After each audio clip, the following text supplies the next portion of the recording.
I'm really glad that you took the time to sit down and talk with me. I would love if you introduce yourself, tell us a little bit about yourself and how you came to find and need PACT. Yeah, of course. So I'm Brittany, recent veteran, 8 years in the Navy. I was overseas in Japan when I realized that I needed a little assistance at home with taking care of my pets. And so I had housing lined up, and then it fell through once I actually arrived back in the States. And so I kind of exhausted all of my resources. I asked family, friends, the community. I had them in a kennel. I eventually put them in a board and train, making sure that they're the best dogs that they could be. And I stumbled upon PACT, and my fiance and I, we applied and they got back to us, like right away within like a day or so. And I worked with Sue on getting all the documents ready, and they worked endlessly and tirelessly trying to find me a foster within my region. We even found a couple, but they were just a little bit too far away from what I was looking for and what was convenient or accessible for me at the time.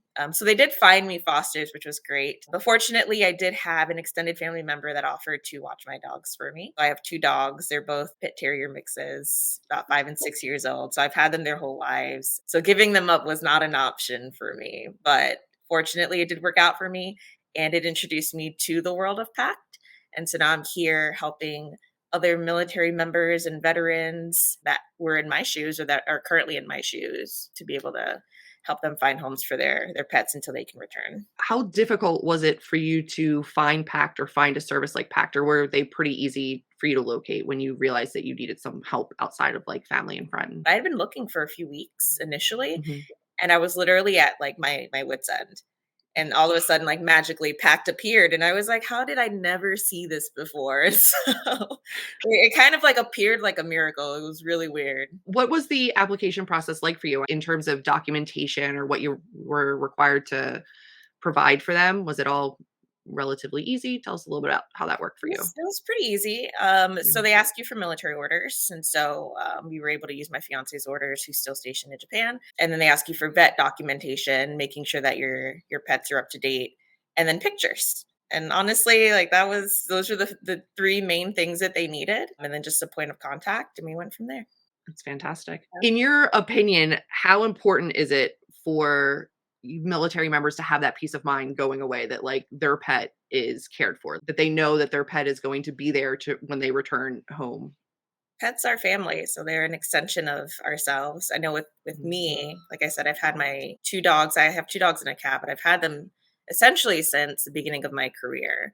And so they've kind of been with me through everything, and knowing that okay, I'm able to go off and work and complete the mission and come back and know that my pets are taken care of is definitely a relief.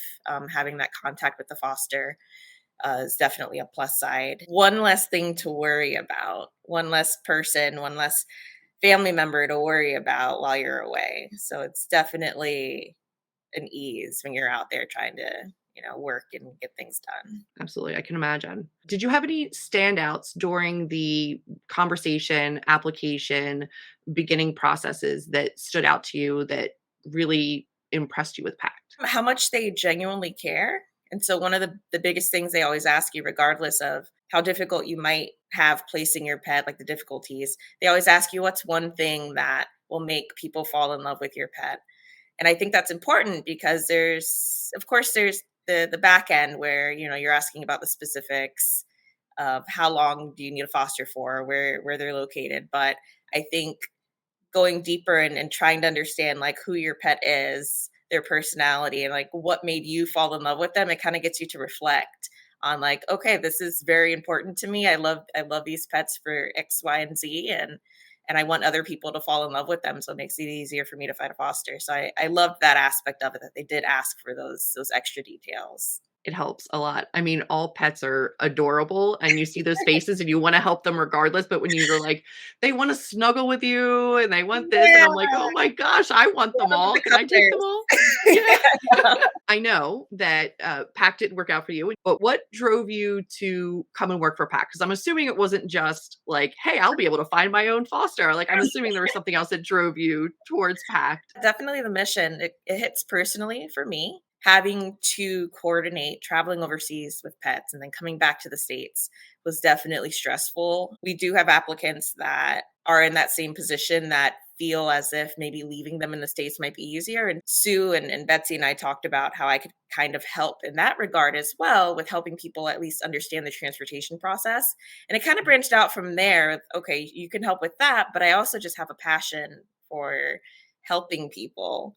I've worked in public service for at least 10 years now. Being connected to the mission and then two loving pets and having them myself kind of drove me to feel a little bit more connected to the organization and wanting to help in whatever way that I could. In your experience or talking with peers, has this information been easily accessible on bases or from the people that you're getting your orders from? Like, hey, if you have pets, here's resources that are available to you. Is that ever something that was offered to you? Yeah, we definitely, it would benefit bases in the military community to be more aware of organizations like this. There are a couple that I had heard of, not necessarily through my directly through my command, but just from doing my own Mhm. research. But it is something that I feel as if a lot of families and military members could benefit from knowing what organizations are out there, because there will come a day where it may not work out for them to actually transport their pet, and finding that temporary foster home would be beneficial. But I feel like we just need to get the word out there. I agree. And I know that you're already doing a fantastic job doing that in the short amount of time that you've been here. Right. I've been here. I know that you said that we had 8 families that came in already, and Yeah. it's Tuesday. It's Tuesday morning as we film this. So the need is definitely there, and we're thrilled that people are finding out about PACT. What's one message that you would like to give to military members that see this, as we get it out onto our social media, Yeah. that might reassure them or encourage them to use PACT? Don't ever let anyone tell you that it's impossible. I think for me, when was first going overseas, the first thing someone told me was leave your dogs. And I was like, "No." You know? And even coming home, it was like, "Put your dogs up for adoption, it's not gonna work out." And I knew that there was something out there that would be able to help me, so it is possible, definitely through this organization with PACT. We've got a great team working on trying to place these pets in fosters, so anyone else out there within the military community, just know that there is help. We are working as hard as we can, and we will be here for you every step of the way. Any other information that you feel is really essential to people that are applying to fosters that we haven't covered yet? Just be patient and then communicate your needs often. We're not mind readers. And so if you do have changes in your circumstances, just let us know. We're trying our best to make it work. But definitely be patient and just be willing to work with us. And I know that communication is huge because sometimes, like you do find family that are able to take care of your pets. So letting us know, hey, thank you so much for all the hard work you've done. I don't need you anymore, which is fantastic. We're fine with that. Sharing on social media, sharing within their community, donate. Donations are huge. We just got out of a meeting where we learned that for each pet that is placed, like, successfully placed, it costs PACT about $1,500 to go through the processing fees, the transportation fees, and that doesn't include any emergency medical or emergency situations that occur. Donations are huge. Fostering is huge. We definitely have more pets than we do fosters. So if that's something that you're interested in, you don't want to commit to a pet for life, which is fine. These little guys need snuggles for a little while. They do. The shares help. We know that not everybody can foster, not everybody's in a position to donate, but sharing and spreading the message and letting people know that PACT is here as an option is huge for us because, like Brittany said, she had to really work to find us, and we don't want you to have to do that. So, Yeah, no, definitely not. Any little bit helps. So, like Julie said, absolutely. share with your friends, share with your communities, whatever social media pages you're a part of. And any little bit donation can help. $5, $10.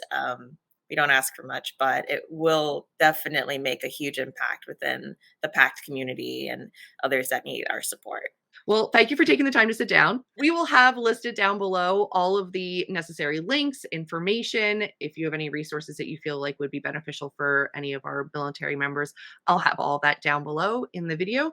And thank you for giving us your time and attention and being here to support PACT. Awesome. Thank you, Julie. Absolutely.